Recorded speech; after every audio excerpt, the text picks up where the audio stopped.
As women, we were unfortunately born into putting other people's expectations before our own. A family member calls you, you're expected to run over in the next 2 minutes. When planning an event, you're expected to think about what other people want and not what you want, because maybe what you want might hurt someone else's feelings.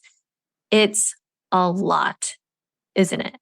So, how do you unlearn this expectation for pleasing other people and start putting yourself first? Well, we delve deep with my client and friend, Christene Joy, who is a joy and leadership coach and yoga instructor. So let's drop the beat.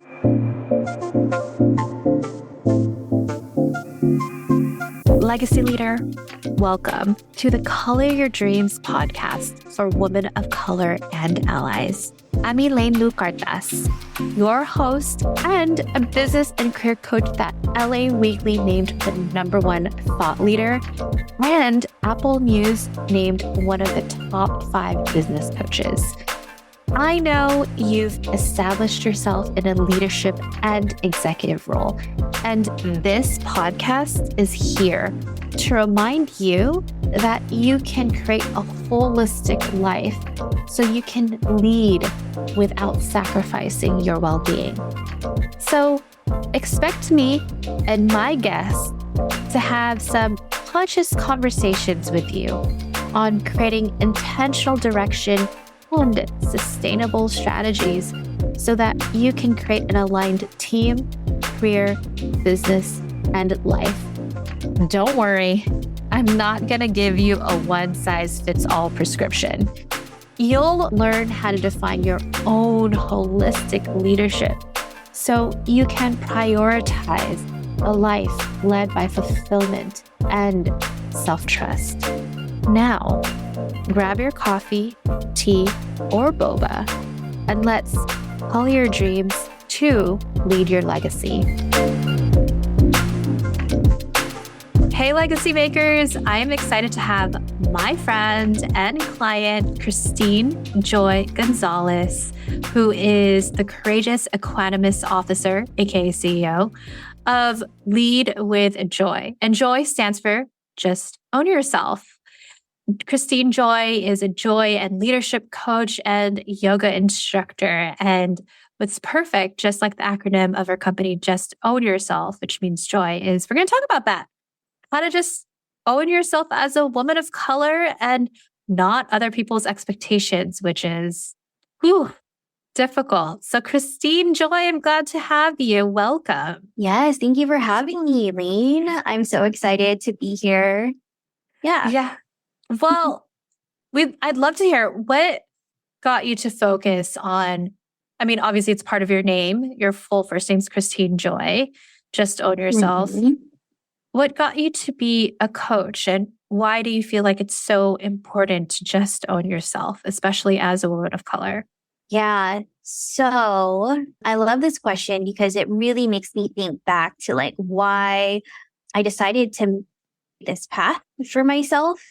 And I would say that this is one of my origin stories, essentially, and it goes back to when I was born. Take us back to the 80s. Yeah, so I'm going to take you all the way back, y'all. So my birthday recently passed. It was in December, and apparently my due date was Christmas time. And my aunt actually decided to name me Christene Joy. I came out a little earlier than Christmas. And so Christene Joy was my name, and that was given to me. Growing up, I only introduced myself as Christene, and I, for some reason, just omitted the joy part. And, that just happened for many, many years. And I think it was just internalized pressure to actually feel that joy. But also that was just how I exuded myself too, to the point of toxic positivity though. Right.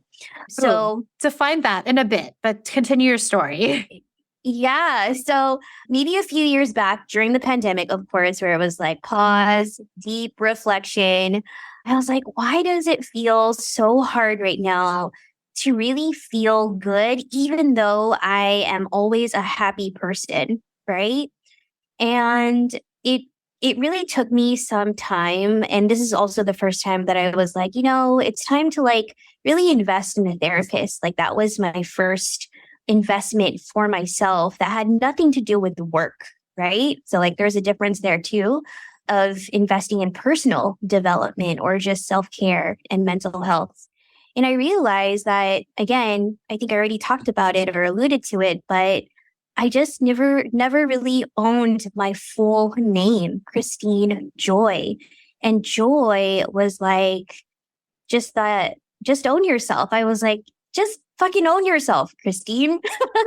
And that's how it started. And I also just realized that as a woman of color, we hide so many parts of ourselves, right? Just to please other people, to make us look a certain way, whether that's in front of family, whether that's in front of our coworkers, whether that's in front of men, or whether that's in front of just complete strangers, because you want to give the best first impression, right? But little did I know that by just not owning myself, I'm really doing myself a disservice, and it just felt really icky. So it has been a personal challenge to be able to live joyfully in the most authentic and aligned way and to just own myself. So I want to be able to do that as a joy and leadership coach for my clients. Yeah. I share a similar story. I think I've shared with you already, but for listeners that don't know, my full first name is Elaine Liu, and everyone always calls me Elaine. Still to this day, everyone calls Elaine. And I felt like when I started my business, ooh, I haven't owned myself fully. Elaine Liu. And when you Google it, Elaine means light and Liu means warrior. You can Google it if you don't trust me. So I literally mean light warrior. Wow. So there was that. And I also want to bring back to you what you shared about toxic positivity, especially being a woman. I think it's important to remind ourselves, for those who are listening, majority of you are women, is that we're born and raised as women to be the supporting role, where we're constantly supporting others, whether it's our father, our parents, our siblings, and not learning to be that lead actress or actor, however you identify. And a lot of growing up as a woman of color is unlearning that, understanding that we grew up in the societal cultural expectations, but it's unlearning that. So I'd love for you to share how. And also there's like mindset struggles and knowing that we please our parents and all that. Yeah, for sure. Like, how as women of color do we deal with expectations from family? The expectations of how it is to be a woman of color, a daughter, a sister, a mother, to put ourselves first when we were taught that that's being selfish. yeah. I'm going to take a moment and just like breathe into that question, because I feel like that is the challenge, right? That I am still unlearning. Same.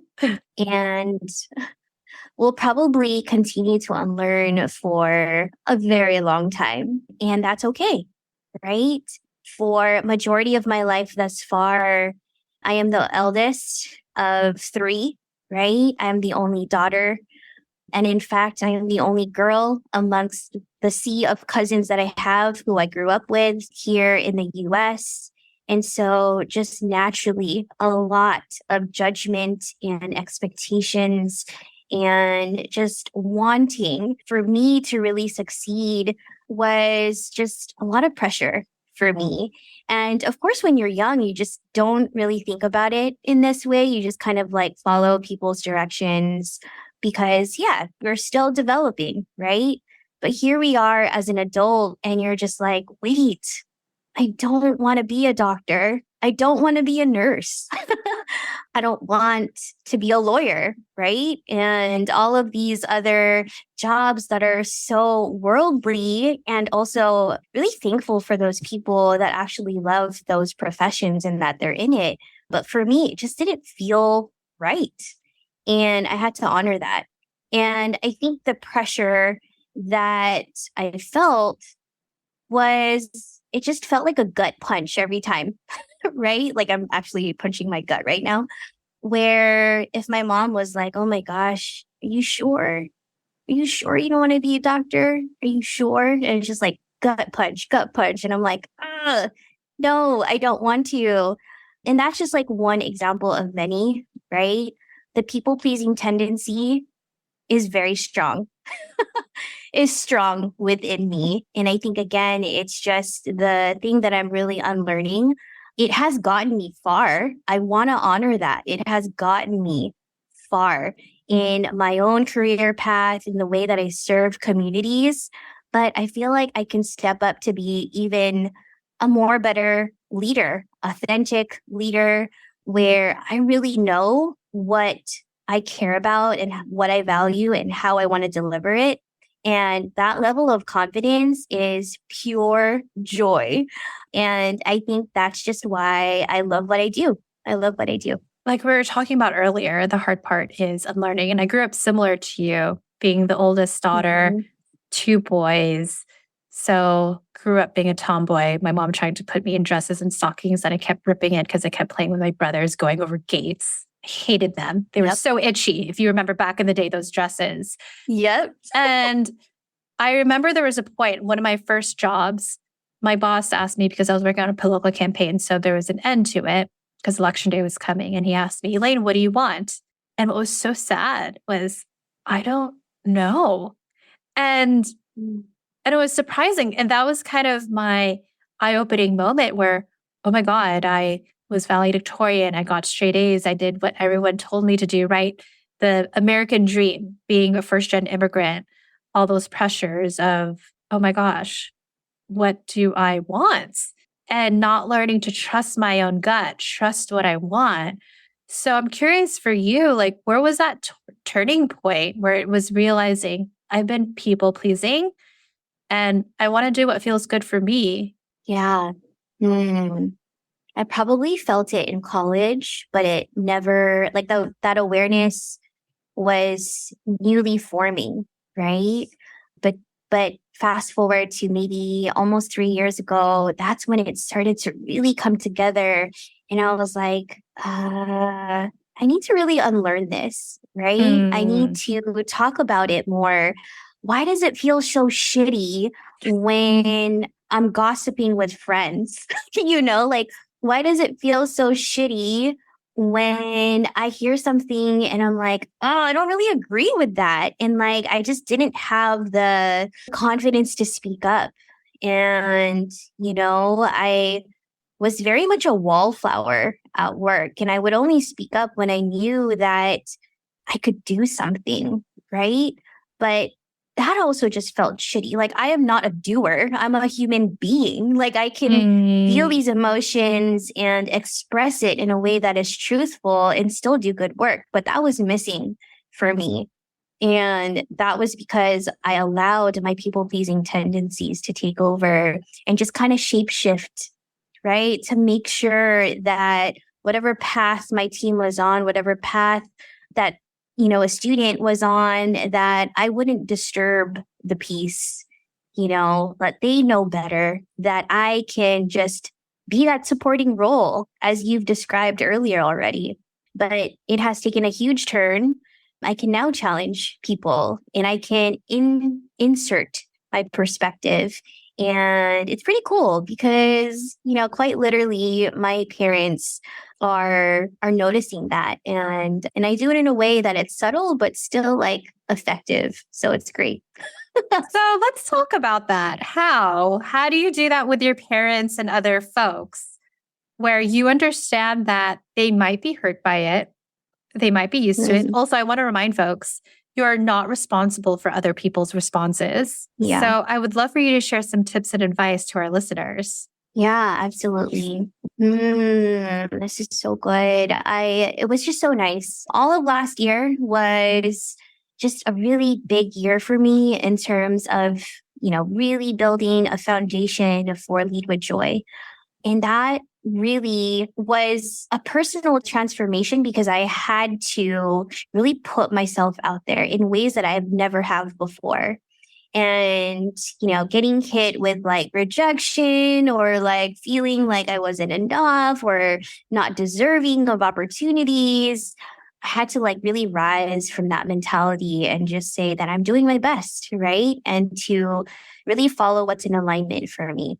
I bring that all to say that it was brought to the test when my family and I went to Hawaii in November.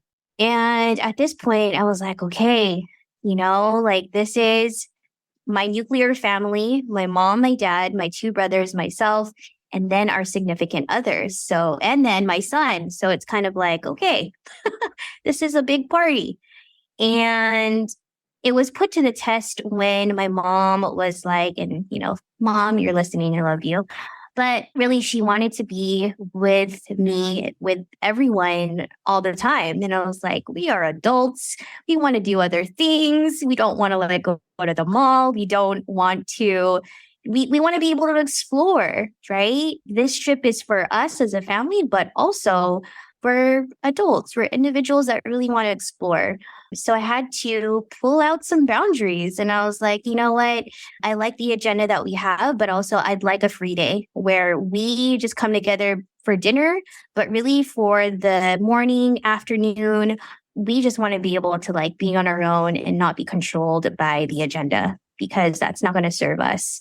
It's going to make us more angry. It's going to make us have resentment. And so it was great. And my mom respected that. And I thought that was a huge win for me, because past me would not have said that, would not have pulled out that boundary. And I would have been like convincing my own husband to be like, oh, we have to meet my family, for this and that. And I was like, that's just, I don't know. It doesn't feel good, especially as an adult. So since that moment forward, I felt like this spark of confidence of like, okay, I can speak up now, even to my own parents. So it's a huge win.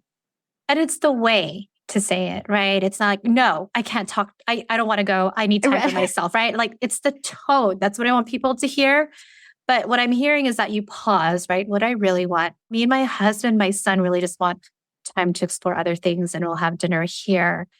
And I think so often, especially coming in an immigrant family, first-gen immigrant, it's like we need to be doing all things together all the time. But we also need to break. We also need to break in space from even our own partners. Like I share a similar story where on the same day we're planning this triple date, so it hasn't happened yet. And we planned it for a month in advance. I haven't seen my best friend in 6 months just because it was my partner's dad's death, then my grandma's death. Like we've been trying to plan things all at the end of 2022 and it just didn't happen. So we had this thing planned, but then my partner's family had something planned. Filipinos are so last minute, man. They planned it like 2 weeks before. And I was like, oh, I should go. And then he even encouraged me, well, we've been planning this. You don't have to go with my family. Obviously, I need to go with my family, but you should go with your friend. And I was like, actually, I do. I want to be with my best friend. Love family, love yours. I just need a break from all families right now. And I just want to be with my chosen family, with my friends. So it wasn't even hard. I was acknowledging it wasn't hard to create that boundary and make that decision. It was to him. It was more so harder like, oh, this is what I want.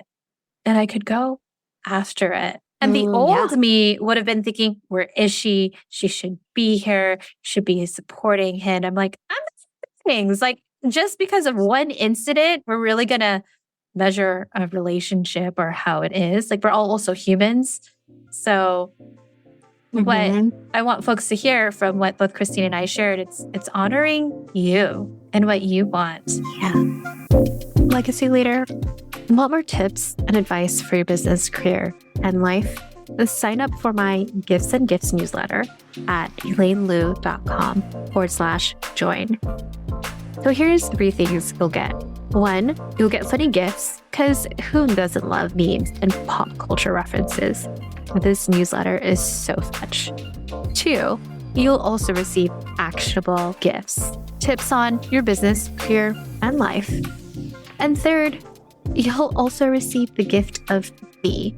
So my Gifts and Gifts newsletter is like an up-to-date diary. Think Zanga or Live Journal, where I'm going to share vulnerable stories, relatable mistakes, and important life tips like what to watch on Netflix.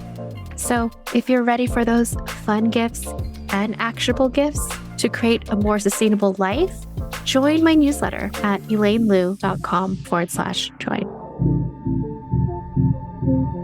And I would love to go more in depth of any tips or advice on creating boundaries.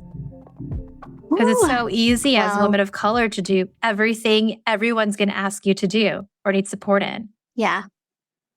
This question is going to bring me to introduce or at least remind folks, if they haven't heard about it already, of the mindset of scarcity versus abundance, right? Scarcity versus abundance.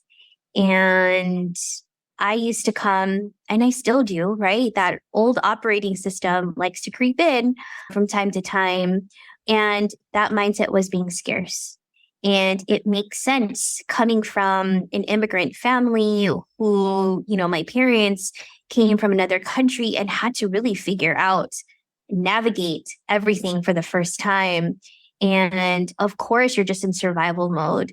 You're not really sure, like, if you're making the right decision or not. You truly had to survive, right? To make it out. Now, being the daughter of immigrants, that is embedded in me. And I also now have this opportunity to make different choices. And I think that's the slight nuance that I'd like folks to know, that we do have a choice to be able to make decisions that are different from our parents and our grandparents and their parents, right? And let's move forward just a little bit. My own son, right? Even though he may be second generation, third generation, I would want him to kind of challenge the norm that he grew up in, right? I want him to make conscious decisions, because I'm sure that the way that we're living is not the best. So I would want him to also move forward with his own way of living that is aligned to him. So that's the mindset that I wanted to remind folks of, is that we can honor that scarcity mindset, that survival mindset that we grew up with. It has served us so much. It has gotten us far. Like, that is the self-compassion that I teach my clients, that I allow them to honor. Like, okay, yeah, we're here now.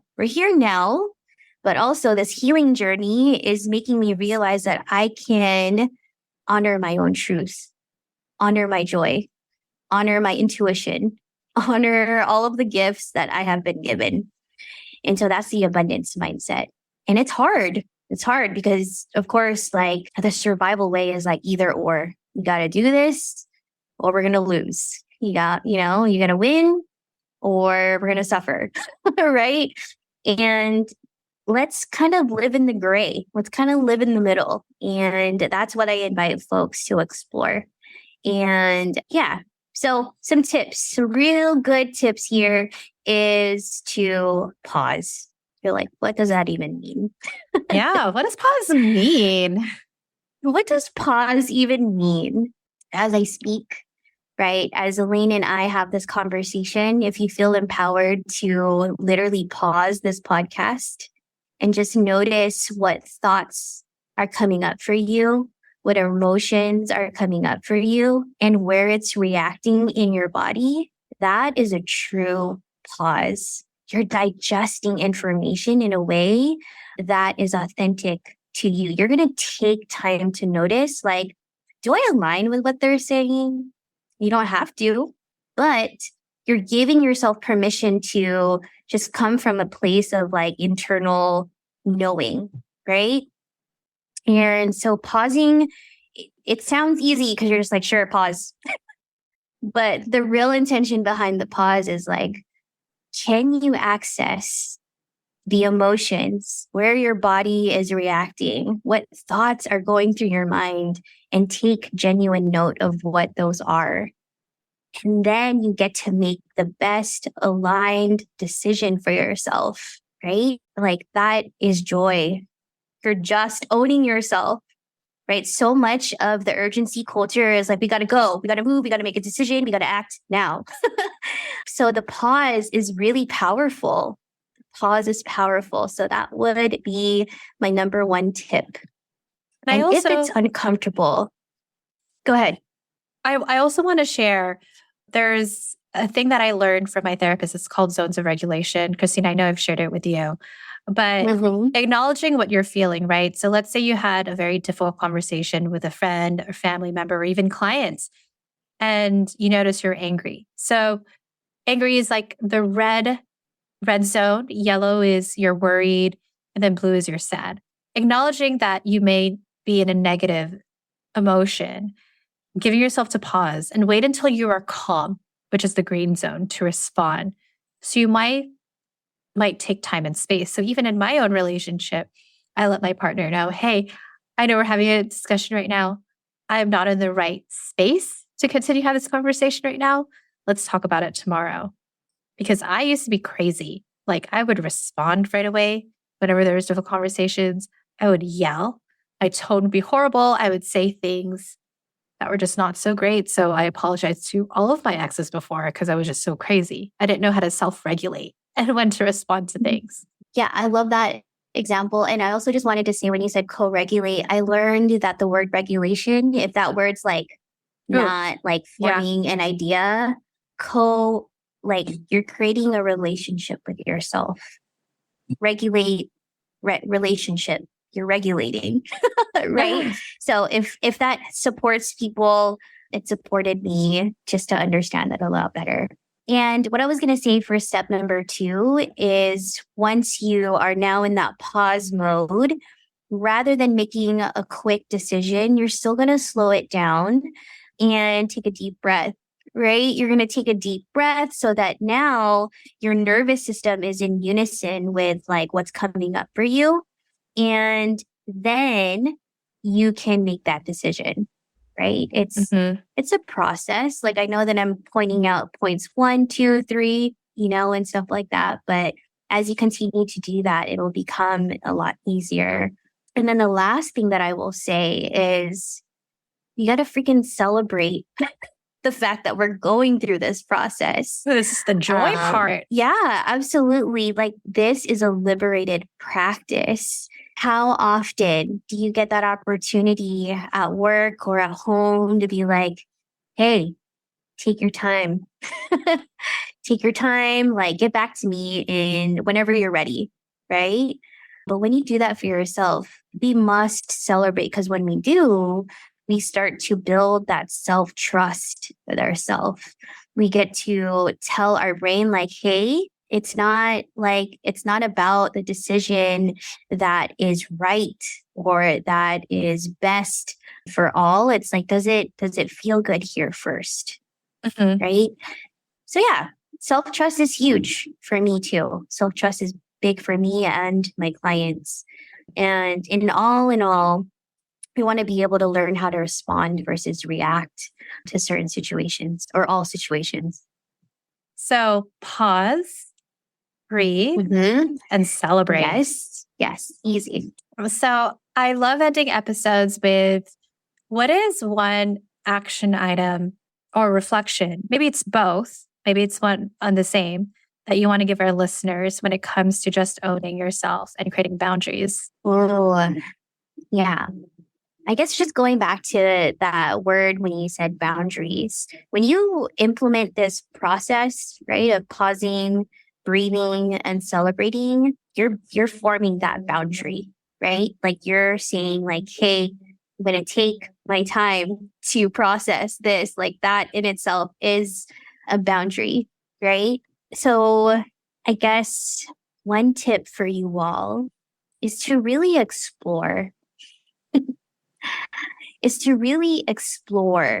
what brings you joy. And I want to take a little bit of time to differentiate what joy versus happiness means. When I say what brings you joy, I really do mean like what lights your heart up, like what makes you like just so like feels good. There's a sense of strong confidence within, right? That it's unbreakable. It's unbreakable truth. You just feel like, okay, this is what feels good for me, and this is what I want to go for.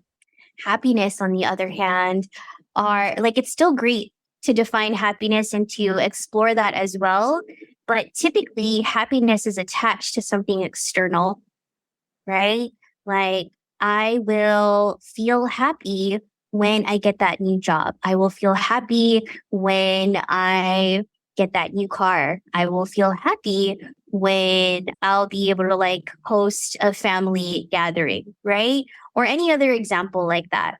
Joy is very much like, I want to find that inner peace, that just inner knowing that I put in a lot of effort, and also just knowing that anything that I do, nothing can be taken away from me, or that can be taken away from me. So just explore, maybe it blurs the lines between joy and happiness, because it can, but start to build that joy practice, start to explore what it is. What are the things that bring you joy? Could be reading, could be going outside, it could be speaking your truth more, right? So just exploring is the tip that I'd like to share.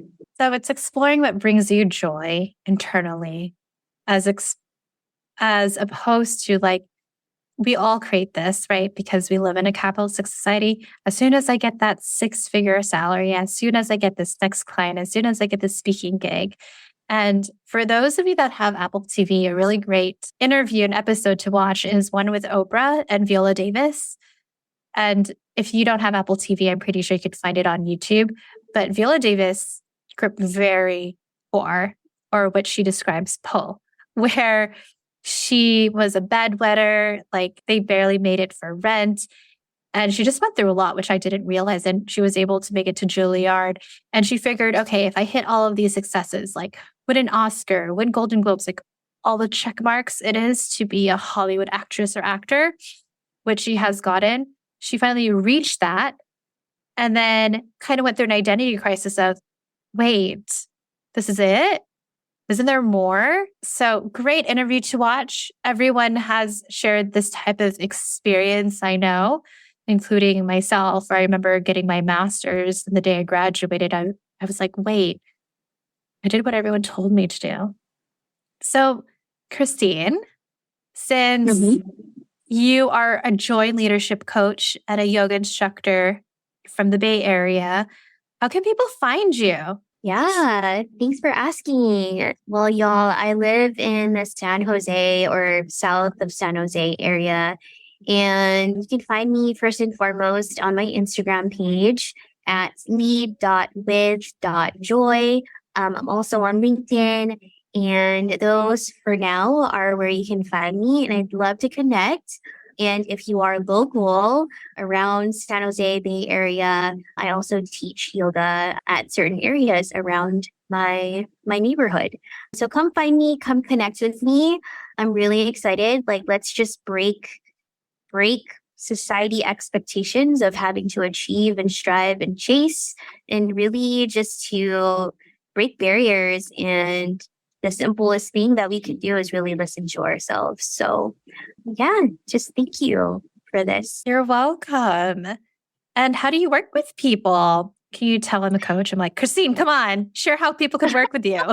Yes. So currently, there are many ways to work with me. First and foremost, I want to share my personalized and private coaching container. I work one-on-one with folks, and it's called Dear Sibling, right? I like to speak in love letter language. So I have that container. We can work for 3 months or 4. And we really get to go deep. We really, really get to break down things. We talk about our mindset. We talk about the obstacles to joy. We start to see the nuance of the words that we use. So it's just really powerful. We also get to explore our strengths as well as our blind spots through some assessments. And we do a little bit of yoga, and not the type of yoga that you all are probably expecting, but, inserting a little bit of yoga philosophy and being more in unison with like our mind, our emotions, and our body. So another thing is if you want to collaborate on like a workshop or you have an event that's happening for your team, I am here to be a speaker or a workshop facilitator, just tailoring to whatever your needs are. I also teach yoga. So if that's something that you're interested in, I'd love to take clients for that as well. And lastly, I'm excited for this. I have decided that in March, I'm going to have a group program as well. So all of the learnings that I have received, I will implement into my group program. So this is open to leaders and space holders who are high achieving and ambitious and really, really want time and space to process not just your work, but really like what's happening outside of work and how we can elevate and amplify self-care to all areas of our life, because really we want to feel whole, and joy again is also feeling whole. So I want to be able to facilitate that in a group with community. Well, so be sure to check out Christene at lead.with.joy on Instagram.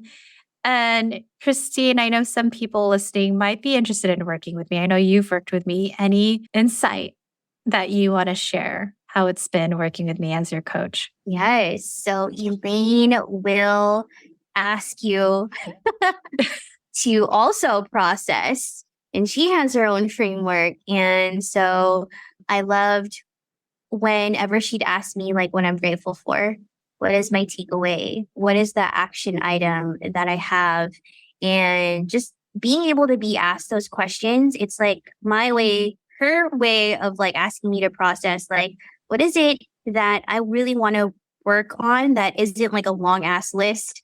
It's broken down. There's intention behind it. So I know that Elaine does a really great job of really making sure that that's asked. And also her retreats are so good.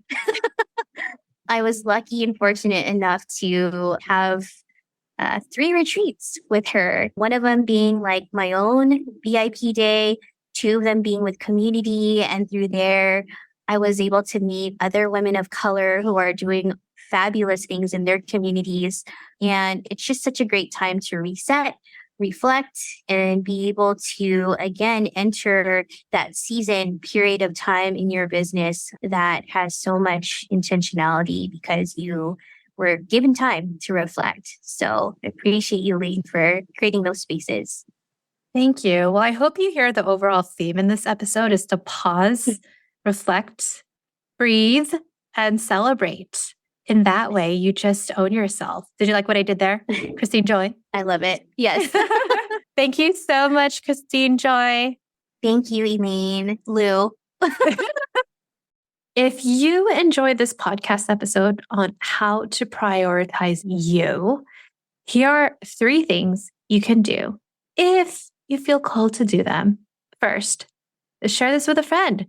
Send them a personal message on how this episode can specifically help them with prioritizing themselves versus other people's expectations. 2, leave a rating and review for the Color Your Dreams podcast so more women of color and allies can learn, grow, and heal. 3rd, if you would like to see how to work with me to create a more sustainable life and business or career where you can do less and live more, schedule a complimentary legacy business and career review call at elainelou.com/call. That's ELAINELOU.com/call. CALL. Legacy Leader, did you enjoy today's episode? If so, subscribe to the Color Your Dreams podcast and leave a rating and review. It goes a long way and it lets other fellow leaders find this incredible free resource.